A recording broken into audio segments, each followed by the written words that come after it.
तो सीधे आपको जयपुर लिए चलते हैं, जहां पर प्रताप सिंह खाचरियावास प्रेस कॉन्फ्रेंस कर रहे हैं। फैसला हाउस में उनको घुसने नहीं दे रहे। इनके विधायकों की यह हालत है, वहां बाड़ेबंदी में घुस नहीं सकते, अपने पार्षदों से बात नहीं कर सकते। आपने मेयर का जो कैंडिडेट बनाया वो बीजेपी के चुने हुए विधायक कह रहे हो बाहर की है।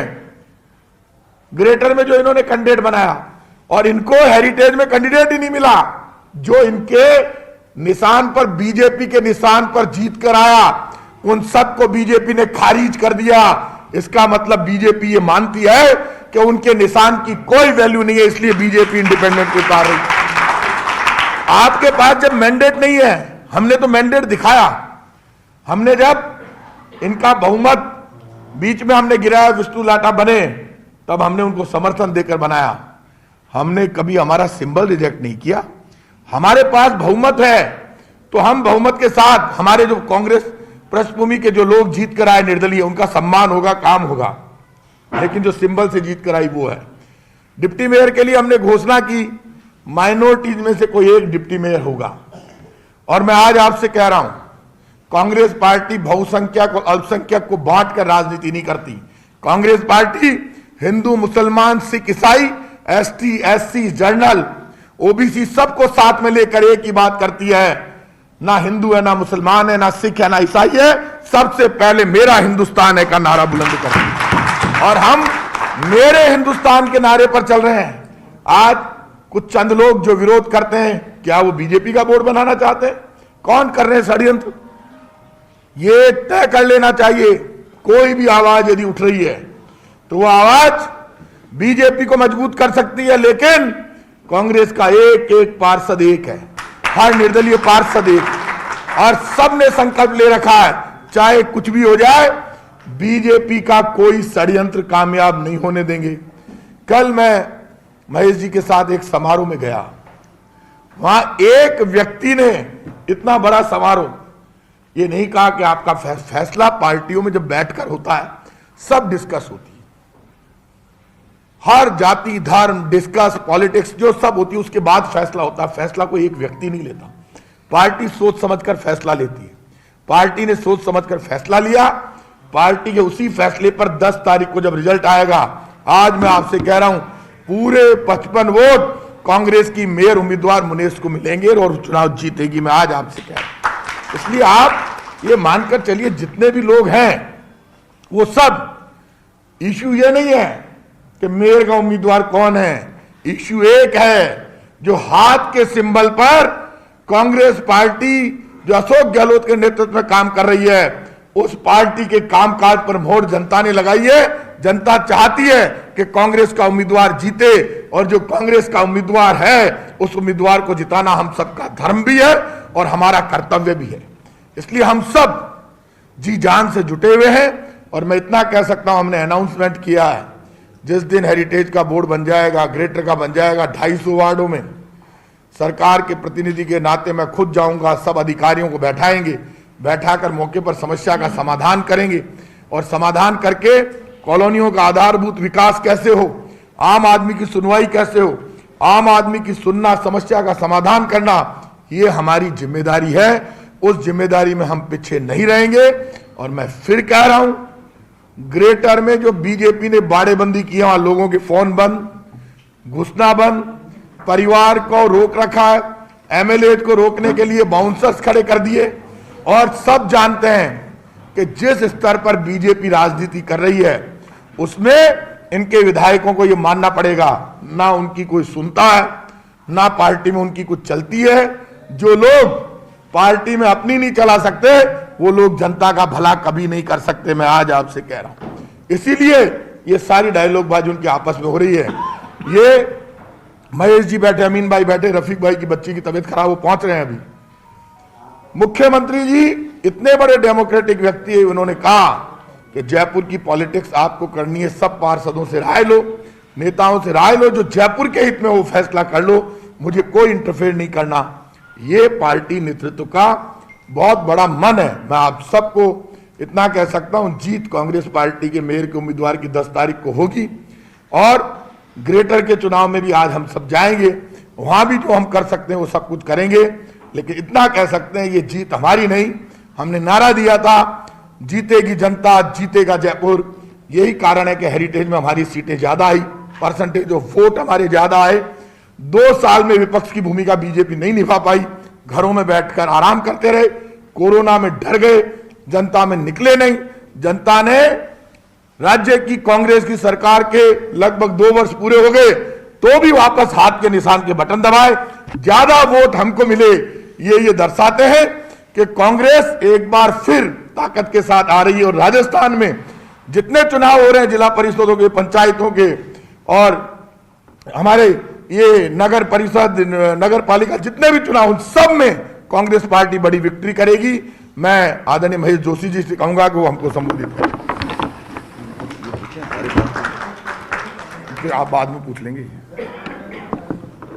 सारी बातें अभी प्रताप जी ने आपके सामने विस्तार से रखी हैं। हमारा संकल्प है कि हम कांग्रेस का मेयर बना कर लाएंगे हेरिटेज में, और हमारी कोशिश ये रहेगी, क्योंकि भारतीय जनता पार्टी के नेताओं के जिस तरीके से बयान आ रहे हैं, उनके स्वाभिमान को ठेस लग रही है।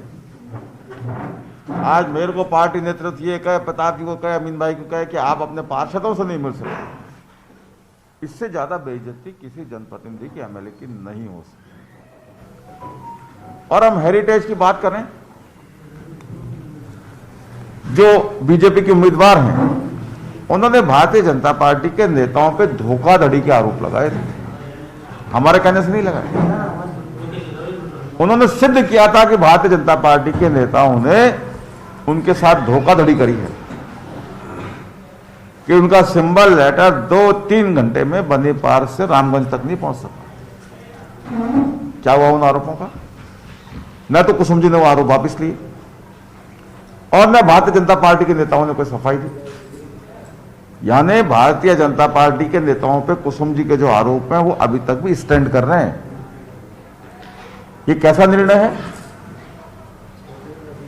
और ऐसा व्यक्ति को चुनाव जीत सकता है क्या जो धोखा देने वालों से ही मिल गया हो? कुसुम जी को खुद सोचना चाहिए कि जो व्यक्ति, जो नेता अपने स्वाभिमान की रक्षा नहीं कर सकता, वो जयपुर के स्वाभिमान की रक्षा नहीं कर सकता। हम लोगों ने जयपुर के लोगों की खूब सेवा की, लेकिन पार्षदों को चुनाव में भी हमने लॉकडाउन के टाइम पे जो सेवा की थी उसके नाम पे वोट नहीं मांगे। हमने, हमारी जिम्मेदारी थी, हमने की। भारतीय जनता पार्टी के कार्यकर्ता नेता नदारद रहे, लेकिन आप जानते हैं झूठ बोलने में उनका कोई मुकाबला नहीं। मतलब ऐसे व्यक्ति हैं कि आप कोई खाना ऑर्गेनाइज करें, कोई जीवन करें, वो वहां आके उस जीवन का श्रेय खुद ले सकते हैं। जयपुर की तो उनकी बीजेपी के नेताओं की परंपरा है। तो सारी बातें आपके सामने, हम हेरिटेज का चुनाव जीतेंगे। हमारे सारे पार्षद यहां मौजूद हैं, सारे पार्षद एकजुट हैं। निर्णय हमने एकजुट होकर लिया है, बिना किसी धार्मिक जातिगत भेदभाव के हमने निर्णय लिया है। जो हमारे पार्षदों की मंशा थी उसके तहत निर्णय लिया है, और आगे भी हम ऐसे निर्णय करेंगे जिसमें पार्टी के जो हमारे जीते हुए पार्षद हैं उनकी और पार्टी के नेताओं की जो कजी भावना होगी, उस भावना का हम ख्याल करेंगे। आप देखिए 10 तारीख को क्या होता है, बहुत अच्छा होगा जयपुर के हिसाब से। मैं सौम्या जी के बारे में भी क्या कहूं, कुछ कन्फेस तो उनके पति ने कर लिया कि साहब इन सबकी एफआईआर लग गई। अरे इतने ज्यादा केस किसी एक आदमी पे लग जाए, एफआईआर लगना तो बहुत सारे कारणों से लग जाती है, धन बल, बाहुबल, साम दाम दंड भेद, लोग लगवा लेते हैं एफआईआर। लेकिन इतने सारे आरोप, इतने सारे केसेस लगना, यह उनकी पूरी पृष्ठभूमि को बताती है। और जगह जगह पे 3 जगह से ज्यादा पे उनका वोटर लिस्ट में नाम है सौम्या जी का। और उनके अपने पार्टी के एमएलए नरपत सिंह राजवी जी ने कहा, उसका जवाब नहीं दे रहे हैं सतीश पूनिया जी। एमएलए की एक अलग स्टाइल में चुनाव होता है, एमपी का एक अलग स्टाइल में चुनाव होता है, लेकिन जो शहरी लोकल सरकार बनती है उसका एक अलग तरीके से चुनाव होता है। ये तो संभव है कि आप एक वार्ड में रहने वाले को दूसरे वार्ड में लड़ा दो, एक कॉन्स्टिट्यूंसी में रहने वाले को दूसरे कॉन्स्टिट्यूंसी में चुनाव लड़ा दो, लेकिन जिसका पूरा इतिहास, पूरी पृष्ठभूमि, जिसके परिवार की इतने विवादों में रही हो, इतने आरोप जिस परिवार पे लगे हों, बाहर से ऐसे उम्मीदवार को आयात करके बिना एमएलए की रायशुमारी करे, बिना पार्षदों की रायशुमारी करे और उसको उम्मीदवार बना देना, ये जयपुर की जनता के साथ धोखा है। और मैं उम्मीद करके चलता हूं कि भारतीय जनता पार्टी के जो पार्षद जो वाकई जयपुर की मिट्टी से जुड़े हुए हैं, वो अपनी अंतरात्मा की आवाज पे इस धोखाधड़ी का बदला लेंगे। हमको नहीं करना पड़ेगा कि हम उनको समझाएं, तोड़फोड़ करें, हमारा तोड़फोड़ में यकीन नहीं। तोड़फोड़ भारतीय जनता पार्टी की अपनी थाती है, क्योंकि मैं जैसा कई बार पहले भी कह चुका, भारतीय जनता पार्टी के सिद्धांतों में एक सिद्धांत और जुड़ गया है कि खरीद फरोख्त में माहिर कौन है, कोई भारतीय जनता पार्टी में नेता हो। ये टिकट भी कोई साधारण टिकट नहीं है, ये कितने जोड़ तोड़ से मिला हुआ टिकट होगा इसका आप अंदाजा कर सकते हैं, इतनी सारी बातें होने के बावजूद। तो जो जयपुर से लगाव रखते हैं, जयपुर की मिट्टी से जुड़ाव रखते हैं, उनकी अंतरात्मा जागेगी तो वो अपने आप भारतीय जनता पार्टी के उम्मीदवार को हरवाएंगे। नहीं तो जनता उनसे भी जवाब मांगेगी कि कैसे आपने बाहर वाले को वोट दे दिया, कैसे आपकी कोई भूमिका पार्टी ने नहीं रखी, कैसे आप लोगों को अलग थलग कर दिया। दुर्भाग्य, एमएलए से नहीं मिलने दिया जा रहा, जिनकी कॉन्स्टिट्यूंसी में जीत के आए हैं। आज तो मेरी कॉन्स्टिट्यूंसी वालों से या प्रताप जी की या अमीन भाई की कॉन्स्टिट्यूंसी वालों से नहीं मिलने दिया, कितना बड़ा मजाक है। तो मैं जयपुर हेरिटेज के बारे में तो मुझे हम लोगों को कुछ कहना नहीं, यहाँ सारे पार्षद आपके पास बैठे हैं, तरह तरह की बातें, कोई कुछ करे, कोई उड़ाए, कोई भारतीय जनता पार्टी के इशारे पे भी बहुत सारे काम होते हैं, लेकिन हमारा पूरा पार्षद दल एक है और हमारे कैंडिडेट श्रीमती मुनेश को हमारे सारे पार्षद मिलकर जिताएंगे। हम हेरिटेज की भी सेवा करेंगे और हम उम्मीद करते हैं कि अंतरात्मा की आवाज पर अगर भारतीय जनता पार्टी के पार्षदों ने वोट दिया तो ग्रेटर में भी हम अपना परचम लहरा कर आए। अमीन भाई, और कोई बात हो? अभी आपने कहा कि जो विरोध हो रहा है वो लोग जो है बीजेपी के, कल आप पार्षदों से मिलने के लिए बहुत सारे लोग यहाँ पर आए मुस्लिम कम्युनिटी के, और उनके 11 लोगों को नहीं मिलने दिया, 5 लोगों की इजाज़त दी गई, लेकिन वो लोग यहाँ से 3-4 घंटे रुक करके चले गए। क्या कहना चाहेंगे, क्या वो लोग बीजेपी के थे? एक बात आप मानकर चलिए, मैं महेश जी कल उनसे मिलेंगे, महेश जी इस पे आपको जवाब देंगे। कल मैं लगभग आधा घंटे उनसे मिलकर आया, उन्होंने मुझसे कहा कि हमारा डेलीगेशन ले चलिए। मैंने कहा भाई हमसे मिलना है एमएलए से या पार्षदों से? उनका पार्षदों से। उनका पार्षद ही तय करेंगे कि डेलीगेशन मिलेगा कि नहीं मिलेगा। हमने यहां पार्षद दल की बैठक बुलाई, पार्षदों ने कहा भाई हम पार्टी के लोग हैं, हिंदुओं, मुस्लिमों, सिखों, ईसाइयों कोई फर्क नहीं पड़ता, हम पार्टी के लोग हैं, हमारी कोई रुचि नहीं है कि हम किसी डेलीगेशन से मिलें। फिर भी हमने उनसे कहा, हमने अपने पार्षदों से रिक्वेस्ट की, तो उन्होंने कहा भाई ठीक है 5 लोगों को बुला लीजिए, हम मिल लेंगे। ये सारी बातें टेलीफोन पे स्पीकर ऑन करके, इधर भी स्पीकर ऑन था और उधर भी स्पीकर ऑन था, ये सारी बातें टेलीफोन स्पीकर पे ऑन होके, स्पीकर ऑन होके बातें हुई। जब पार्षदों ने कहा भाई ठीक है 5 लोगों को बुला लीजिए, तो वो लोग बोले कि हम तो 11 लोग आएंगे।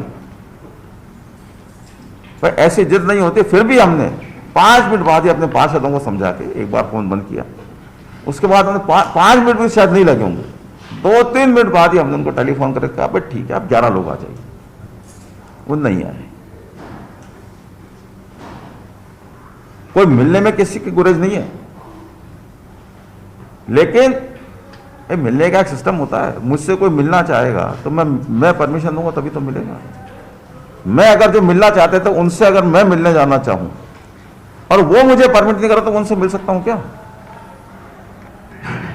इन सारे पार्षदों से राय करके खुले में हम ऐसे बैठे थे खुल के और स्पीकर ऑन करके बात करी थी। वो खुद ही नहीं आए, हम तो चाहते थे हमें आए नहीं, कोई फालतू बात करते हैं, बिल्कुल बकवास करते हैं वो लोग, कोई आया ही नहीं जबरदस्ती। इसलिए आरोप लगाना बहुत आसान है, आरोप लगा रहे हो। और सच्चाई जो है ना, सच्चाई आपको मेरा तो ये कहना है कि क्या प्रताप जी ने कहा था कि बीजेपी के लोग उसका वो कर रहे हैं। बिल्कुल बीजेपी के बीजेपी के लोग भी थे, वो क्या कह रहे हैं सुना। उसमें बीजेपी के लोग भी थे, उसके अंदर वो लोग भी थे जो किसी निर्दलीय पार्षद के साथ में बीजेपी के नेताओं के पास जाके आए, वो लोग भी थे।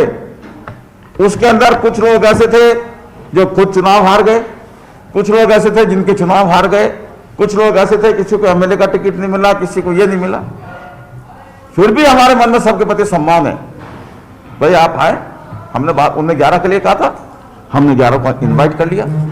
इसलिए हम जो कह रहे हैं उससे पीछे नहीं हट रहे, लेकिन फिर भी किसी इच्छा है, कोई कहीं आवे जावे, कोई कंपेल कर सकता है क्या इस परिसर में आने के लिए? अगर आपने परिसर किराए पे ले रखा हो, मैं आपको मजबूर कर सकता हूं क्या कि मैं तो आऊंगा ही आऊंगा? आपसे परमिशन तो लूंगा। तो पार्षदों से मिलाने लिया था बिना इनकी परमिशन लिए, कितनी साहब आता है डेलीगेशन, मैं पार्षदों को मजबूर करूंगा। हम किसी को मजबूर करने में यकीन नहीं करते। खुली बात हुई, इनमें से एक कह दे कि स्पीकर ऑन करा के बात नहीं कराई, और वो कह दें कि स्पीकर ऑन करा के बात नहीं, उनको कहा स्पीकर ऑन है तो उन्होंने कहा हम भी स्पीकर ऑन कर लेते। मैंने कहा बिल्कुल कर लीजिए। स्पीकर ऑन करा के बात कराई। इन्होंने कहा हम 5 लोगों से मिलेंगे, नहीं मिलते 11 से, लेकिन बाद में इनको समझाया तो मान गए। फिर हमने 11 को इनवाइट किया, नहीं आए। इसलिए हम पे दोषारोपण गलत है। हमने मिलने पहले ही उनको आरोप दिया गया था 3 घंटे तक वहां पर रुके तो रहे। यार क्यों नहीं, आप कोई टाइम लेके आए क्या? और कोई क्वेश्चन इनके अलावा? आपके अलावा यहाँ पे रागी साहब को वेट करवा दीजिए सर। हाँ। एक मिनट। आप क्या सारी फिर आगे कर रहे हो? क्या है, ध्यान रखना पड़ता है दूसरों का भी उनको। आज देखना एक बार। देखिए, एक बात हम सबको समझने की आवश्यकता है कि कांग्रेस पार्टी एक ऐसी पार्टी है जो किसी मजहब, धर्म, जाति में विभाजन नहीं करती। हमने जब ये कैंडिडेट फाइनल करने की बात आई तो हमारे पास निसंदेह 4 लोगों की लिस्ट थी। हमने व्यापक चर्चा करी, पार्षदों से डिस्कशन करा। उसके बावजूद हमने सारी डिस्कशन को लेकर एक आदमी पे हम कंसेंसस बना पाए और उसकी हमने घोषणा करी। जहां तक कुछ लोगों का जो विरोध है, देखिए विरोध कई तरह के होते हैं, लेकिन उसको समझने की आवश्यकता है। एक विरोध ये होता है कि पिछले विधानसभा के इलेक्शनों में कौन लोग टिकट मांग रहे थे, किसके सामने मांग रहे थे, किनको टिकट नहीं मिला। दूसरा ये था कि पार्षदों में कौन टिकट मांग रहे थे, किनको टिकट नहीं दे पाई पार्टी, किनको जिता के लेके आई। ये सारी बातें एक महत्वपूर्ण इसको समझने की आवश्यकता है। फिर भी हम ये कहते हैं कि जो लोग यहां मिलने आए थे उनसे हमने ये कहा कि भाई जो लोग मिलने, जिन लोगों से आपको मिलना है उनकी अप्रूवल, उनकी कंसेंट हमारे को जरूरी है। जैसा महेश जोशी जी ने बताया कि इन सब लोगों ने एक स्वर में ये कहा कि हम, आप कहते हैं तो मिल लेते हैं, और ये मिलने के लिए तैयार हुए। मैं यकीन से कह रहा हूं कि 5 आदमी हमने कहे, उन्होंने कहा हम 11 आना चाहते हैं, लेकिन 11 के बावजूद जब हमने 2 ही मिनट में उनको 11 का अप्रूवल दिया सब लोगों से राय करके, तो जो मेरे पास सूचना है उस सूचना के अनुसार उन लोगों में भी 11 आदमी नहीं, वो पूरे 11 आदमी फाइनल नहीं कर पाए कि 11 आदमी कौन आएंगे। इस बात को समझिए, ये सच्चाई है। फिर भी हमने उनसे ये कहा कि कभी भी आप 11 आदमी हमारे पास आ सकते हैं, हम बात करने के लिए तैयार हैं। जो भी बात है, बाकी तो पार्षद हमारे यहां बैठे हैं, इनको भी बहुत सारी बातें मीडिया से करना चाहते हैं ये लोग। लेकिन मैं कहना चाहता हूं कि कांग्रेस पार्टी एक ऐसी पार्टी है जिसको शहर की सब तरफ देखना पड़ता है। शहर में कौन लोग हैं, मैं उन लोगों से ये पूछना चाहता हूं कि वो कह रहे हैं कि 21 आदमी जीत के आए, 47 में से क्या 46 आदमी दूसरे नहीं जीत के आए? क्या उनकी हमारे को कंसेंट लेने की आवश्यकता नहीं है? हम इन चीजों पे बढ़ना नहीं चाहते, लेकिन जो सब चीज आपस में मिलजुल कर करे फैसला, वही ईश्वर की वाणी होती है, वही अल्लाह का फरमान होता है। सब लोगों ने मिलकर जो फैसला किया, उसी को लेकर मुनेश गुर्जर हमारी प्रत्याशी है और निश्चित तौर से जीतेंगे। एक बात मैं और कहना चाहता हूं, एक चीज, कौन होगा इसका फैसला पार्टी के प्लेटफॉर्म पे तय होगा या पार्टी के बाहर होगा। ये सारे पार्षद बैठे हैं, इनमें से एक पार्षद भी कह दे कि उसकी सहमति नहीं है, हम अपनी गलती मान लेंगे। एक भी पार्षद ये नहीं कह सकता। सब से हमने सहमति मांगी, और आपके सामने भी अगर इनमें से कोई ये कह दे हाँ भाई मैं तो इसके खिलाफ हूं, हम मान लेंगे हमारी गलती। तो पार्टी के प्लेटफॉर्म पे कैंडिडेट तय होते हैं। कैंडिडेट पार्टी का फैसला है, हमारा सब मान्य है। कैंडिडेट पार्टी के प्लेटफॉर्म पे तय होते हैं, बाहर से राय ली जा सकती है, शुमारी की जा सकती है, लेकिन फैसला तो पार्टी ही करती है। और ये पार्टी के सब जिम्मेदार लोग हैं, इनकी सहमति से हमने फैसला किया है, इनका पूरा समर्थन है, और 10 तारीख को हम हमारा मेयर जिता कर लाएंगे। इस बात का हम सबका संकल्प है। ग्रेटर में बीजेपी के पास बहुमत है, लेकिन जो स्थितियां बन रही है, सौम्या गुर्जर का बीजेपी में विरोध हो रहा है, शील दवाई जिस तरीके से पार्टी कार्यालय से रोटी भी निकली, कहीं ना कहीं आपको लगता है फायदा हो सकता है? कहा ना, बिल्कुल। हम तो सिर्फ इतना चाहते हैं, जो बातें भारतीय जनता पार्टी के पार्षदों के नेताओं की आ रही हैं, वो अंतरात्मा पे वोट दे दें। सिर्फ किसी की आत्मा भारतीय जनता पार्टी के नेता की इस बात को स्वीकार करने के लिए तैयार नहीं है कि सौम्या गुर्जर जयपुर के मेयर बने। वो अपनी अंतरात्मा की आवाज पे वोट दे देंगे तो वहां भी फैसला हो जाएगा। आज एक आप बात सुन लो खुलकर, भाजपा का कुनबा बिखर गया है। अंतरात्मा की आवाज भाजपा में लोग खुलकर बोल रहे हैं। पहली बार ऐसा हुआ है जब खुलकर आप उनके विपक्ष के नेता गुलाब चंद कटारिया की वरिष्ठता को भी चुनौती मिल गई, और खुलकर इनमें जो आरोप प्रत्यारोप शुरू हुए हैं उससे साफ स्पष्ट हो गया कि बीजेपी में तानाशाही है, लोकतंत्र नहीं है। भारतीय जनता पार्टी जयपुर के बाहर की उम्मीदवार यहां के लोकल विधायकों से पूछे बिना, लोकल संगठन को पूछे बिना, बीजेपी के संगठन को पता ही नहीं है आखिर वो कौन सा पावर सेंटर है जहां से सौम्या गुर्जर उम्मीदवार बनी। वो पावर सेंटर एक है। बीजेपी के ये जितने भी नेता हैं, ये सिर्फ ये मानकर चलिए ये तोता बनकर काम कर रहे हैं। इनकी डोर भारतीय भवन से चल रही है। भारतीय भवन में जो लोग बैठते हैं आरएसएस के पदाधिकारी, वो कभी जनता के बीच में नहीं जाते, और उन लोगों ने बीजेपी के चुने हुए विधायक, बीजेपी के चुनाव लड़े हुए लोगों की पावर पे मुंह पर ताला लगाकर, और उन्होंने सौम्या गुर्जर को ग्रेटर का उम्मीदवार बना दिया। महेश जी ने जो सवाल उठाए, बड़ा सवाल है कि वो ये कह रहे एफआईआर लग गई केसों पर, लेकिन मुकदमे तो थे। और जिस उम्मीदवार को चुनौती हमारे यहां से नहीं मिली है कि कोई महेश जोशी ने दे दी या कांग्रेस ने दे दी, चुनौती दी है बीजेपी के नेताओं ने। भारतीय जनता पार्टी। यहां रुकेंगे एक ब्रेक के लिए।